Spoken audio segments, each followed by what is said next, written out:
nikohda ichgan qasamlariga amal qilgan oilani idealni hisoblayman dedimda, kommentga kirsam o'zbek ayollari endi shunaqa yozibdi. Bormikan shunaqa erkak dedi. Keyin men shu bolaga videoga oldim. Zalimmi 85% erkagi zalda pishirilgan ovqat deydi. Xotiningiz qilib bermadimi deyman. Xotinini himoya qilar mujikda. Endi charchiydi-da endi.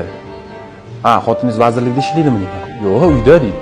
Charchab qolganda, mujikda yashiradi, g'ururi sizlarda uni, orisilar. Mayli qo'yavering. Men sizga aytaman nima uchun ko'chada ishini.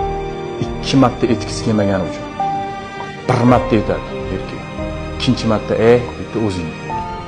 Keyin o'ylab qolaman. Vrodi nikohda nima deb qasam ichgan deylar. Xizmatini qilaman, yotib olib, polni toshsa ham billa. Ha? Qiyinchilik kelsa ham billa.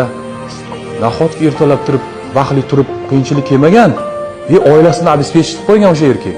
Nahotki ertalab turib ovqatini idishga solib qo'yish mumkin emas. Meni sevingan ovqat pishirganda emas. Hatto bilasiz, o'sha zalda chiroyli qiz ovqat pishirib turgan bo'lsa, birinchi ovqatini, qo'lidan bo'lgan ovqatini ularga o'zini sevib qolar ekan. Keyin kim aybdor? Ha, siz xiyonatkor ekansiz deydi. Ha, bechora. Kim ko'proq amal qilmas ekan nikohda ichgan qasamlariga?